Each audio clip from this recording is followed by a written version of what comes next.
A B pair हमको अच्छे से समझना है क्योंकि इसके इस्तेमाल से हम क्वेश्चन कर रहे थे। तो ए बी पेयर का मतलब ये है कि सर ये जो पेयर बना है ना ए और बी का, ये दोनों एक दूसरे का रेसिप्रोकल है, उल्टा है। यानी कि ए बी पेयर का मतलब ये है कि जब ए बढ़ेगा तो बी घटेगा, और जब ए घटेगा तो बी बढ़ेगा। यही है ए बी पेयर, यही है ए बी पेयर। यानी दो में से कोई एक बढ़ेगा तो दूसरा घटेगा, और एक घटेगा तो दूसरा बढ़ेगा। अब बस यही जानना था कि किस तरह से बढ़ेगा और घटेगा। जैसे समझो, मान लो यहां ए है और यहां बी है, और हम ए और बी के ये बढ़ता और घटता रिलेशन देखना चाहते हैं। तो मान लो ए 20% बढ़ गया, सपोज ए 20% बढ़ गया, तो हमको जानना है कि बी कौ % घटेगा। ये तो डेफिनेटली घटेगा ना। अगर ये बढ़ा है तो ये घटेगा। अगर मान लो ए 25% बढ़ गया तो क्या बी घटेगा? अभी डिसाइड करेंगे कितना घटेगा। मान लो बी ही तुम्हारा 25% बढ़ गया तो ए घटेगा। ये तो समझ में आ रहा है। बस ये डिसाइड करना है सर कौ % बढ़ेगा घटेगा। तो इसका फ्रैक्शन वैल्यू से जल्दी हो जाएगा। 20% का फ्रैक्शन +1/5। तो जो ऊपर वाला +1 है वो यहां रहेगा -1, और बेस क्या होगा सर, इन दोनों को कंबाइंड करके विथ साइन, तो 5 + 1 यहां नीचे 6 होगा, और 1/6 का परसेंटेज 16.2/3% माइनस, मतलब कमी। माइनस हटेगा तो उसके जगह पे क्या लिखाएगा? कम। जैसे ये 25% बढ़ा है, क्या ये +1/4 हुआ है? तो ये क्या होगा सर, +1 हुआ है तो -1 होगा, और 4 + 1 1/5, और 1/5 का परसेंटेज 20%। इसका उत्तर होगा 20% कम होगा या कमी आएगा। अभी देखो बी की जानकारी है और ए की जानकारी पानी है, तो क्या बी 1/4 बढ़ गया है? तो सर ए तो घटेगा, ऊपर +1 है तो यहां -1 होगा, और 4 + 1 तो यहां 5 लिखाएगा। यानी 1/5 मतलब 20% कम होगा ना। तो ये रिलेशन यहां भी दिखा होगा, यहां भी दिख रहा है कि सर अगर एक टर्म 25% बढ़ेगा तो अगला 20% कम होगा, अगर 20% कम होगा तो 25% बढ़ेगा। अरे समझ बात। तो बताना कि अगर ए 40% घटेगा तो बी कौ % बढ़ेगा? फ्रैक्शन में पहले 40% का फ्रैक्शन 2/5। ये जो -2 है ना, अब यहां +2 होगा, न्यूमरेटर चेंज नहीं करना है, बटा में ये दोनों कंबाइंड करके 5 - 2 3 लिखो, इन्हें के साथ लिख देना। अरे प्लस रहेगा तब ना 5 2 7 होगा, माइनस है तो 5 - 2 3, वही यहां नीचे। और 2/3 याद है ना, 66.66% बढ़ेगा। क्यों? वृद्धि होगा। समझ गए? ए बी पेयर समझ में आ गया। ए में चेंज बताऊंगा, बी में आप बता देंगे, बी में चेंज बताऊंगा, ए में आप बता देंगे। बोलो अब सवाल, कोशिश चलो ठीक है, कोशिश करो, थोड़ा और कोशिश करो। 33 से सही 1/3% घट गया ए, तो बी कितना बढ़ेगा? 50%। करो कोशिश करो। 50%। पहले फ्रैक्शन में लिखो, 33 से 1/3 -1/3। अब -1 ऊपर है तो यहाँ +1 ना होगा, और 3 - 1 तो नीचे 2 लिख देना, और 1/2 का मतलब प्लस का मतलब, तो आंसर हो जाएगा 50%। सीख गए सब? एक बहुत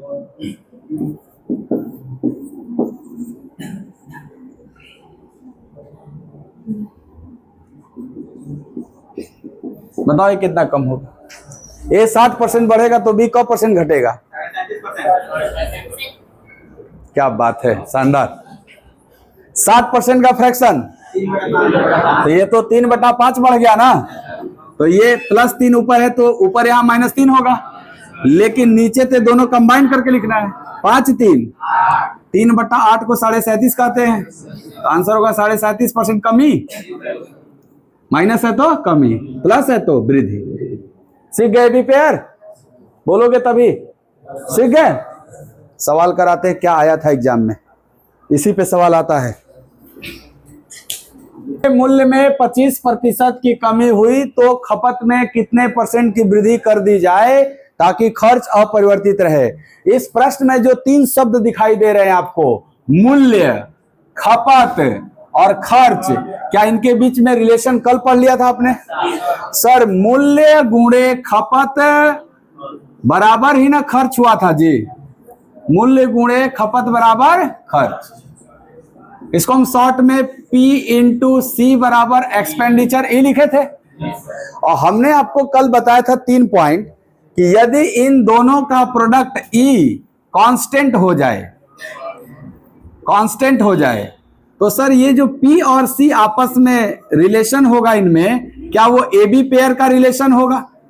बोलो, कल का क्लास यहीं पे खत्म हुआ था कि जब उधर बराबर के बाद वाला जो वैल्यू है एक्सपेंडिचर, अगर वो कांस्टेंट हो जाए, ये दोनों P और C आपस में कैसे रिलेटेड होंगे? AB पेयर की तरह। यानी अगर P को हम A बोलेंगे तो C को हमें B बोलना पड़ेगा, राइट?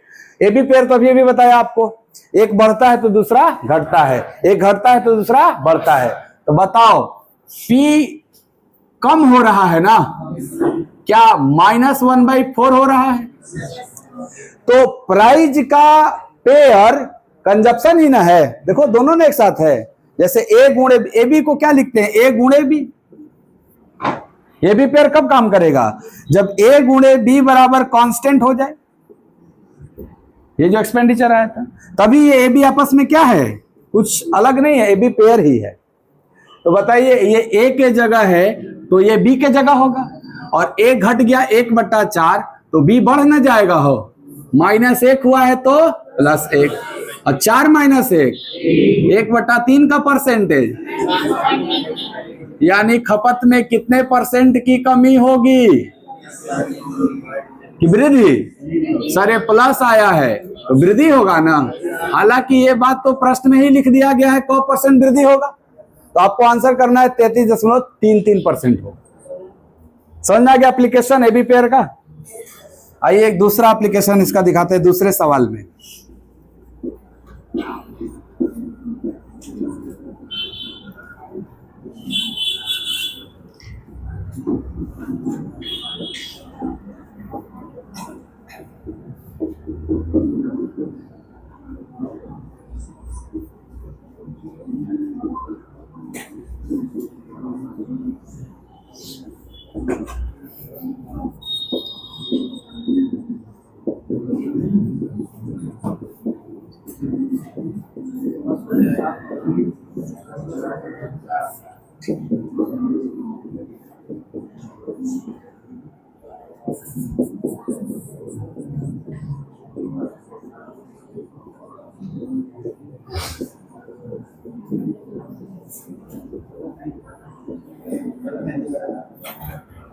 कहने को मेंसुरेशन का सवाल कहेंगे, लेकिन है परसेंटेज का। ये आयत की लंबाई में 16.2/3% की वृद्धि हुई, चौड़ाई में कितना % कमी की जाए ताकि क्षेत्रफल अपरिवर्तित रहे? क्या ये भी सवाल AB रूल का है? हाँ सर, क्यों AB रूल का है? क्योंकि जिस तरह खर्च बराबर प्राइस इंटू कंजप्शन था, क्या उसी प्रकार एरिया क्षेत्रफल बराबर लंबाई गुणे चौड़ाई होता है। आयत का क्षेत्रफल क्या होता है? लंबाई गुणे चौड़ाई। यहां भी आपको 3 वेरिएबल P C E दिखे थे, क्या यहां भी आपको 3 वेरिएबल लंबाई चौड़ाई क्षेत्रफल दिख रहा है? और बताओ इस क्वेश्चन में किसको अपरिवर्तित रख रहा है? तो क्या ये बराबर के बाद वाला को ही कांस्टेंट रख रहा है? अपरिवर्तित मतलब कांस्टेंट रख रहा है। जब 2 वेरिएबल का प्रोडक्ट कांस्टेंट होने लगे तो दोनों वेरिएबल AB पेयर की तरह काम करेंगे, यानी एगो बढ़ेगा तो एगो घटेगा। बताओ लंबाई के बारे में दिया है ना वृद्धि, यानी +1/6, 16.2/3% का फ्रैक्शन क्या होगा? 1/6 होगा। अगर लंबाई 1/6 बढ़ा तो चौड़ाई उसका पेयर के हिसाब से घटेगा ना। बताओ +1 क्या बन जाएगा और 6 तो 1/7 का कमी होगा, 1/7 का परसेंटेज। सर जवाब हो जाएगा 14 सही 2/7% कमी ना, क्योंकि माइनस में आया हुआ है ना। आसान एकदम। हाँ बाबू, ऑप्शन के हिसाब से आप काम करिएगा।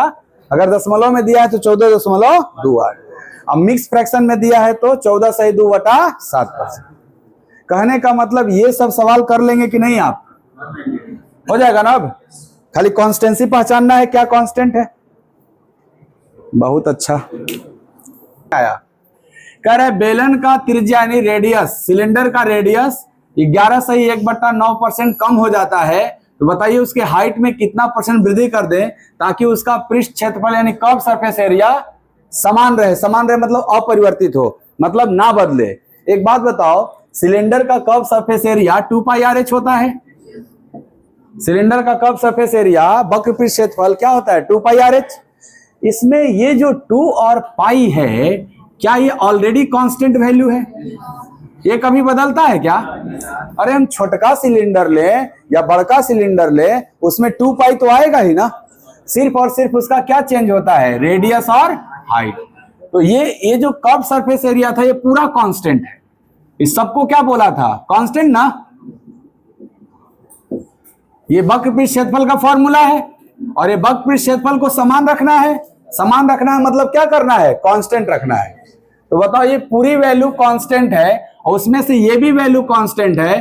कांस्टेंट बाई कांस्टेंट करेंगे तो R इंटू एच भी कांस्टेंट प्राप्त होगा। बताइए इतना बात, क्या R इंटू एच कांस्टेंट है?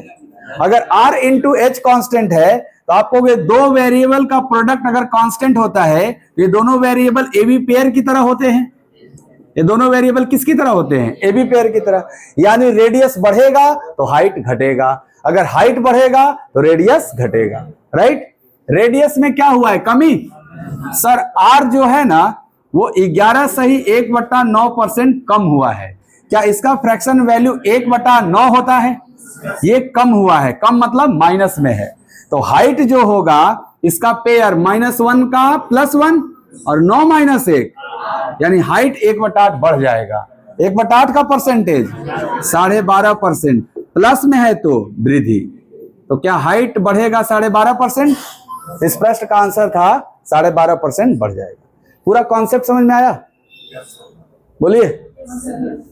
नहीं आया है? और करें? चेंज पूछ रहा है। तो वृत्त का सरकमफ्रेंस, वृत्त का परिधि का फॉर्मूला क्या होता है? सर वृत्त की परिधि होती है 2πr।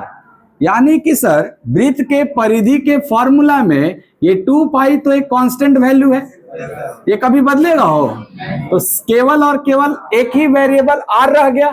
तो क्या परिधि जो है वो हमारा सिर्फ और सिर्फ r पे डिपेंड करता है? अच्छा, क्या ये डायरेक्ट डिपेंड करता है कि बटा में r है? डायरेक्ट है, इसलिए परिधि इज डायरेक्टली प्रोपोर्शनल r। यानी वृत्त की जो परिधि है वो r के समानुपाती है। समानुपाती का मतलब r के नेचर के हिसाब से परिधि भी चेंज होगा। अगर r बढ़ेगा तो परिधि भी बढ़ेगा, अगर r घटेगा तो परिधि भी घटेगा। r छोटा करेंगे तो छोटा वृत्त हो जाएगा, r बड़ा करेंगे तो बड़ा वृत्त हो जाएगा। नेचर सेम है ना दोनों का। डायरेक्टली प्रोपोर्शनल का मतलब होता है कि यदि r बढ़ेगा तो परिधि भी बढ़ेगी, यदि r घटेगा तो परिधि भी घटेगी। डायरेक्टली प्रोपोर्शनल का मतलब यही ना है कि जैसा r का नेचर वैसा ही परिधि का भी नेचर। तो बताओ r में क्या हुआ तो परिधि में भी क्या होगा? बस मारे में भी पेयर लगा रहे हैं C। कोनो तो हदे प्रश्न हो जाए किसी वस्तु के किसी वस्तु के मूल्य में, ये प्राइस मूल्य है ना आपका, किसी वस्तु के मूल्य में 16.2/3% की वृद्धि हुई, या पहले इजी डेटा लो, 20% की वृद्धि हुई। ये थोड़ा टेढ़े डेटा पे भी काम करेंगे। किसी वस्तु के मूल्य में 20% वृद्धि हुई और खपत भी 10% बढ़ गया, तो खर्च में कितने प्रतिशत की, अच्छा ये दोनों बढ़ा है तो ये भी बढ़वे ना करेगा, कितने प्रतिशत की वृद्धि होगी, ऐसे क्वेश्चन। तो अभी मैं आपको नहीं पढ़ाया, अब अगला टॉपिक यही पढ़ाऊंगा, सक्सेसिव परसेंटेज चेंज। बट अगर आप नहीं भी पढ़े हो तो भी आपको ये तीनों शब्दों के बीच में रिलेशन पता है कि प्राइस इनटू कंजप्शन बराबर ही क्या होता है, एक्सपेंडिचर। प्राइस के बारे में बताया है, मूल्य मतलब प्राइस ना, 20% बढ़ गया और खपत भी 10% बढ़ गया, तो क्या ये पी और सी दोनों को दे दिया, और दोनों के प्रोडक्ट से ही ना ई निकलता है एक्सपेंडिचर। तो बताओ पी के जगह हम अगर सोचें तो हमको बोल रहे हैं पी 20% बढ़ गया। यदि कोई भी चीज 20% बढ़ता है तो कितना परसेंट हो जाता है, 120% हो जाता है। क्यों? क्योंकि सर कोई भी चीज बढ़ने या घटने से पहले हमेशा 100% होता है। तो जो ओरिजिनल प्राइस रही होगी वो 100% रही होगी और उसमें हमने 20% का वृद्धि कर दिया, क्या न्यू प्राइस 120%, न्यू प्राइस 120%, ऐसे लिख लेना, इनटू न्यू कंजप्शन। आपको सर कंजप्शन भी 10% बढ़ गया, तो क्या ये 110% हो गया।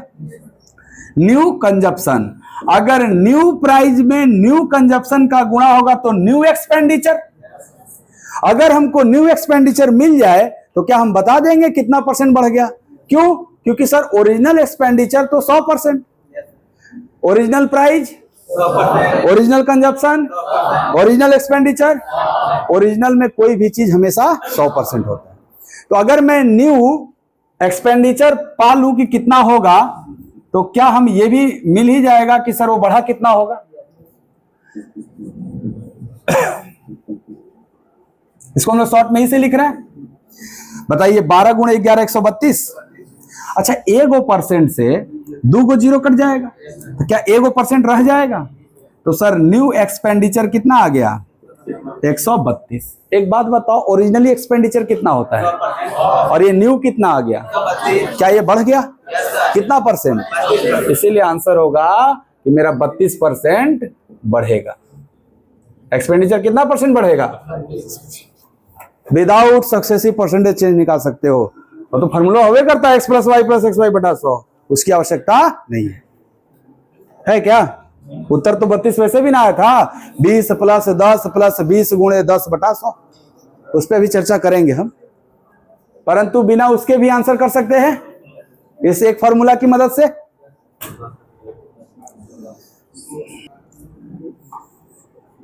एक वेरिएबल a है और दूसरा वेरिएबल b है और दोनों के बीच में इनटू का रिलेशन है। देखो प्लस का भी हो सकता है, इनटू का भी हो सकता है, माइनस का भी हो सकता है, लेकिन अभी आप सीखना कि दोनों के बीच में क्या है, इनटू का।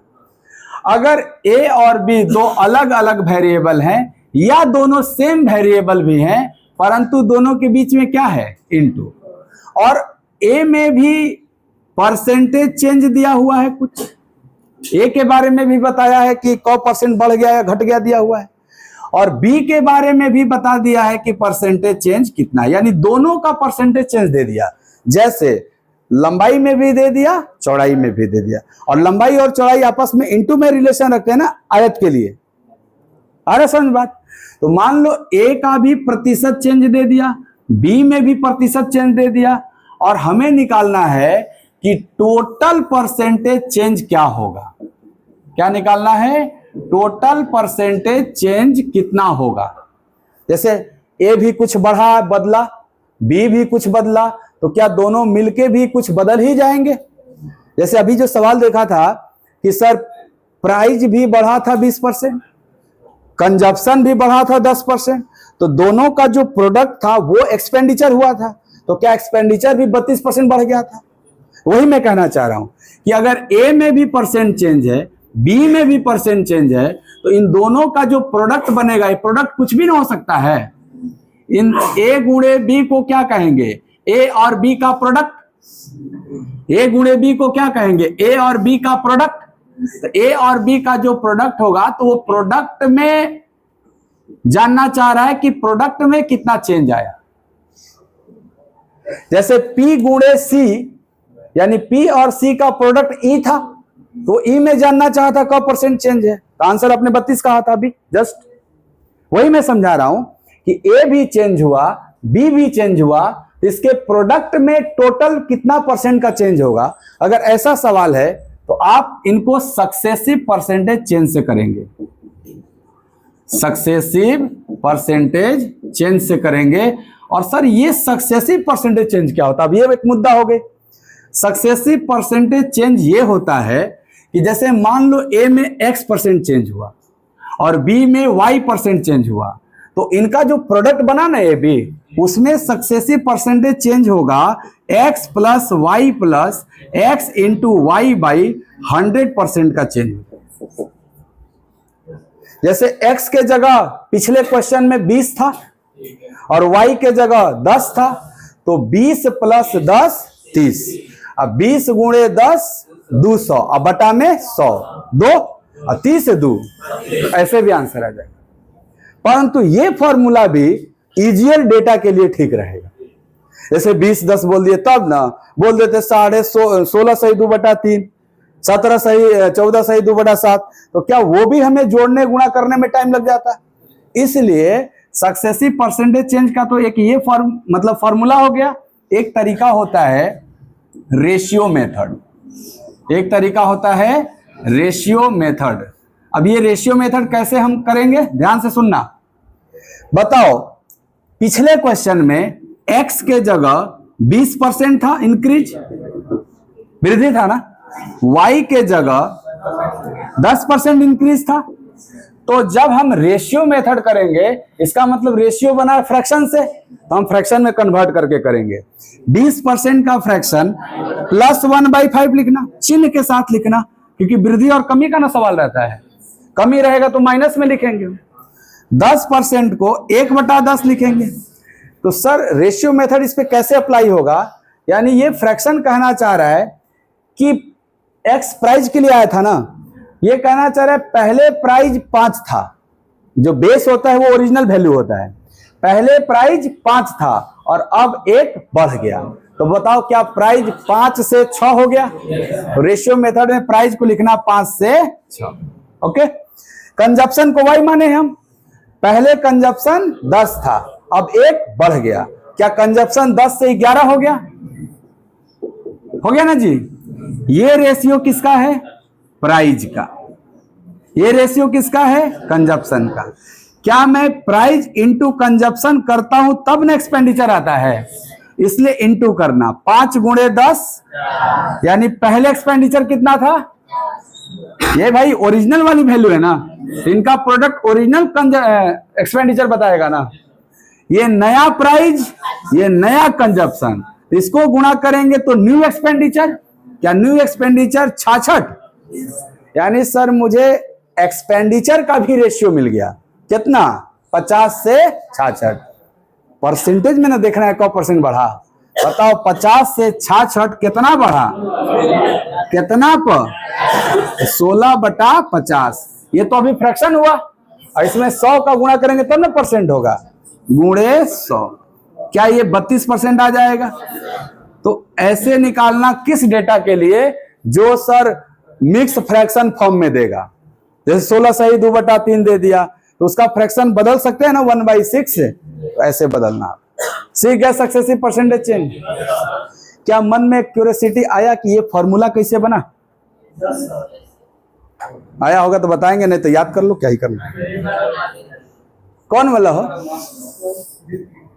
रिपीट हाई वाला? अरे पिछला सवाल का डेटा ले लेनी। हाँ, जैसे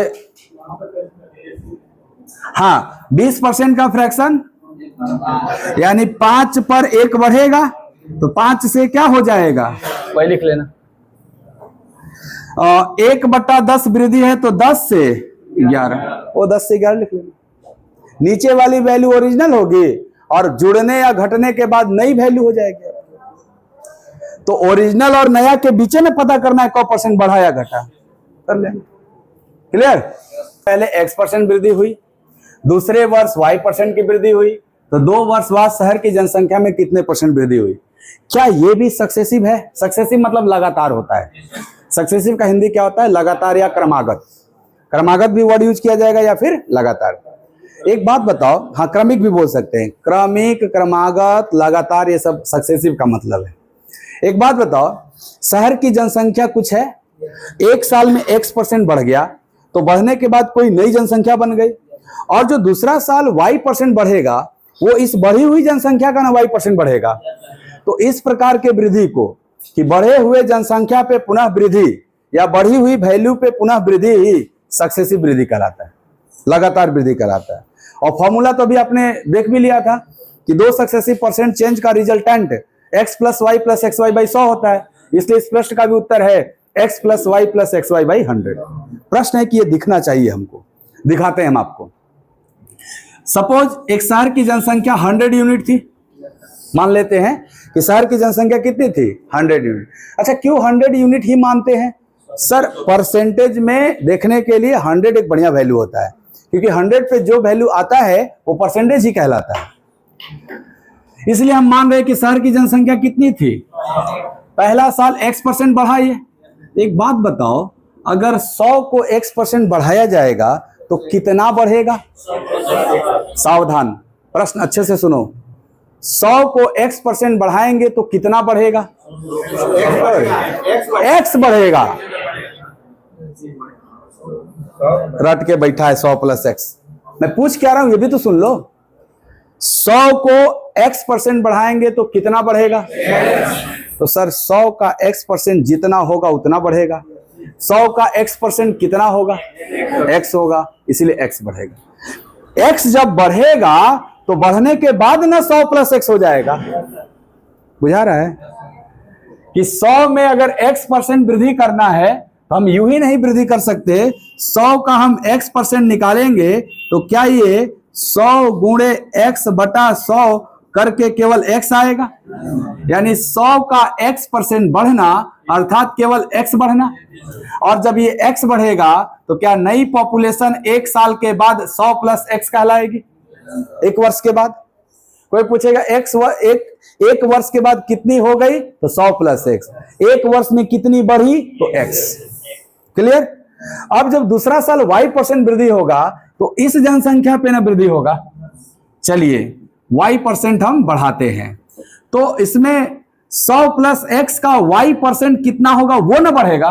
तो बताओ 100 + X का Y% हम पहले निकाल के देखेंगे कितना हो रहा है। तो ये Y% 100 का भी निकलेगा, तो 100 का Y% प्लस X का भी Y% निकलेगा, X का Y%। तो 100 का Y% केवल Y, परसेंट से 2 0 कट जाएगा, और X गुणे X का Y% केवल XY/100। तो सर इसमें जो वृद्धि होगा वो Y + XY/100 का वृद्धि होगा। तो जब वृद्धि होगा तो कितना हो जाएगा, आप कहोगे जोड़ दो। जोड़ते हैं, 100 + X पहले से ही ना था, उसमें इतना बढ़ गया, तो प्लस Y + XY/100। क्या 2 साल बाद इतना हो गया? 2 साल पहले कितना था और 2 साल बाद कितना हो गया? तो जो एक्स्ट्रा हुआ वही ना वृद्धि कहलाएगा। बताओ यहां से यहां कितना वृद्धि दिख रहा है आपको? आप कहोगे 100 था, 100 प्लस इतना हो गया, तो क्या 100 में जो प्लस हुआ वही वृद्धि है? तो कितना वृद्धि है? X + Y + XY/100। कितना पर? और 100 पर जो वैल्यू होता है वो परसेंटेज ही होता है, इसलिए बोलेंगे इतना परसेंटेज। एक बार और, कहां से दिक्कत हो गया? ये वाला देखिए, यहां तक ठीक था कि अगर हम इनिशियल पॉपुलेशन 100 माने हैं और ये x% बढ़ेगा तो केवल x ही बढ़ेगा, और x बढ़ेगा तो कितना हो जाएगा 100 + x। अब ये पॉपुलेशन ना y% बढ़ेगा, तो 100 + y का y% कितना होगा देखेंगे तभी ना बढ़ा पाएंगे। तो निकालिए कि 100 + x का y%, क्या ये ब्रैकेट हटेगा तो y% दोनों में गुणा होगा, तो 100 का y% लिखेंगे प्लस x का y% लिखेंगे ना, तो 100 का y% केवल y, और x का y% मतलब xy बटा 100, परसेंट का मतलब बटा में हो जाता है। यानी सर इस जनसंख्या का y% बढ़ना अर्थात केवल इतना बढ़ना, तो जब ये बढ़ जाएगा तो इतना ना हो जाएगा। तो शुरू में कितना था 100, अब 2 साल बाद कितना 100 + x + y + xy/100, तो वृद्धि कितना खाली x + y + xy/100 ना, कितना पर, और 100 पर जो मान होगा परसेंटेज ना कहलाएगा, क्योंकि बटा में 100 × 100 लिखेंगे तो कैंसिल हो जाएगा। फॉर्मूला आया, कहां से समझ में आ गया। अब आप इस फॉर्मूले का इस्तेमाल कमी में भी कर सकते हैं। जैसे मान लीजिए यहाँ x% कमी होता, यहाँ y% कमी होता, तो ये x और y दोनों माइनस में दिखते, और यहाँ तो गुणा है तो माइनस माइनस गुणा होकर प्लस से ना हो जाता है। तो अगर आपसे थोड़ा सा यहाँ पे मैं लिख रहा हूं पॉइंट, आप बताते चलना। पहला पॉइंट कि पहले x% वृद्धि, प्लस वाला किसको बताएगा वृद्धि को, और फिर y% वृद्धि, तो टोटल कितना होगा आप कहोगे x + y + xy/100% होगा टोटल। दूसरा पॉइंट कि सर x% कमी एंड दूसरी बार y% कमी, तो ये दोनों मिला के कितना होगा, तो आप कहोगे x + y - xy/100 हो जाएगा। अगर मैं इन दोनों को माइनस में रखूंगा तो ये प्लस में रखना पड़ेगा, अगर मैं माइनस कॉमन ले लिया तो ये दोनों प्लस हो जाएंगे, ये माइनस हो जाएगा, रिजल्ट तो मेरा कमी में आएगा।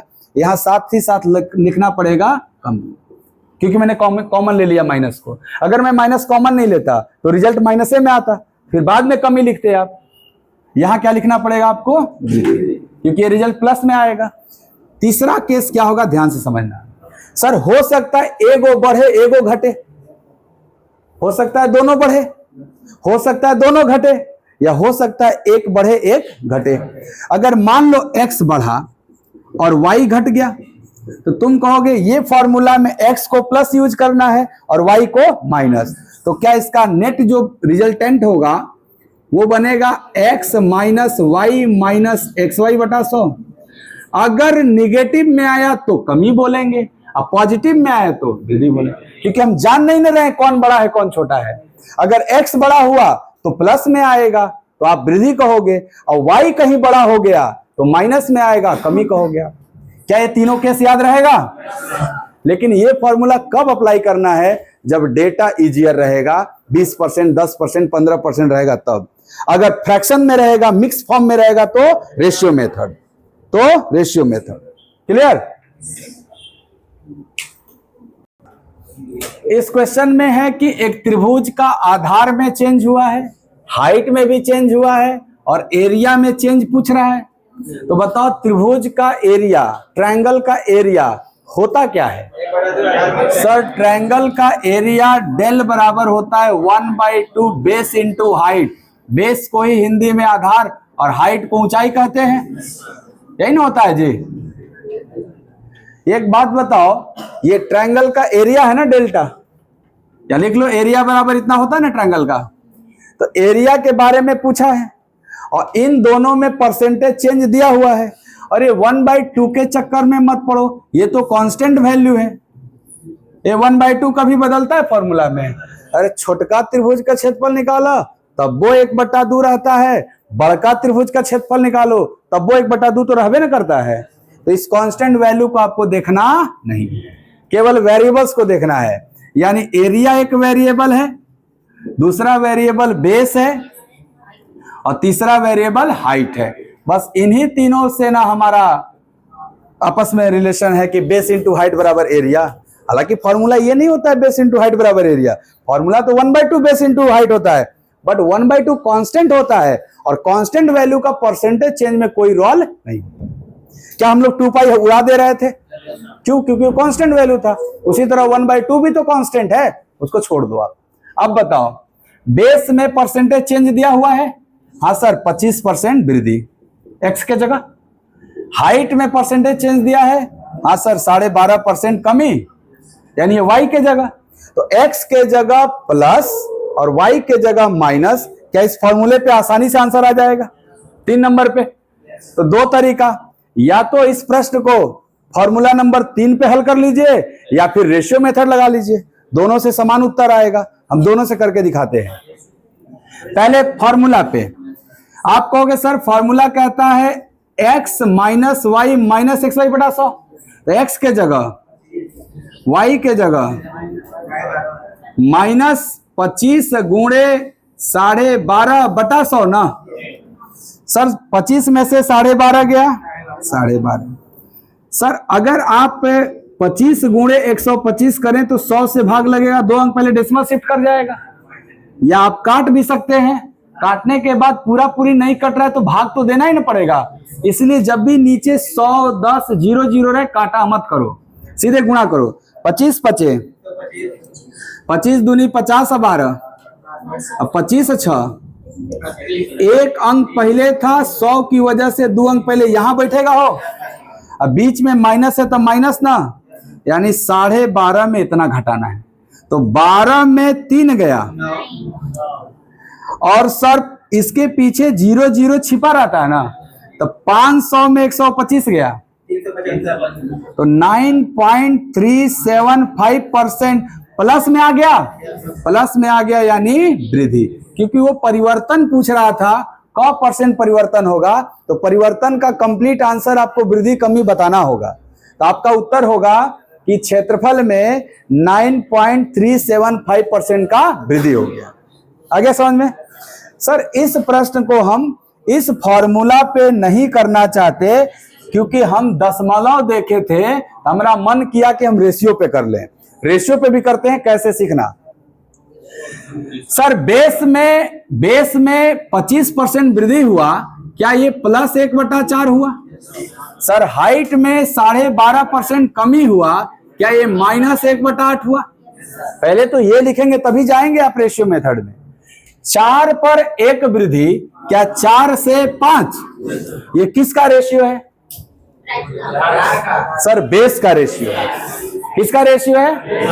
आधार का, बेस का रेशियो है। सर ये बेस का रेशियो अगर 4:5 है, तो ये 4 कब का बेस है, 5 कब का बेस है?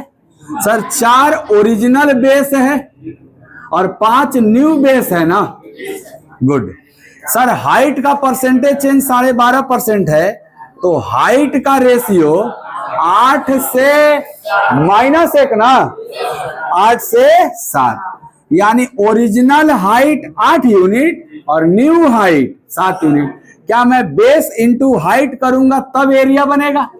सर एरिया के लिए बेस प्लस हाइट की बेस इंटू हाइट, तो इंटू कर दो। 4 8 5 7, यानी सर ओरिजिनल एरिया 32 यूनिट था, तो न्यू एरिया 35 यूनिट।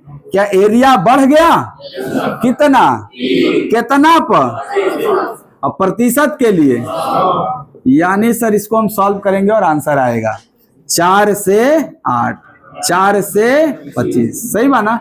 75/8, 75/8%।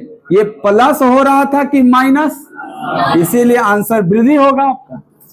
8 से भाग दे दो, 8 9 72, 8 3 24, 8 7 56, 8 5 40, वृद्धि। या मिक्स फॉर्म में रखना है तो 8 9 72 और 3/8, ऐसे भी रख सकते हो आप, वो तो ऑप्शन के हिसाब से काम होगा। सीख गए क्या? दोनों तरीका। यहीं तक आज।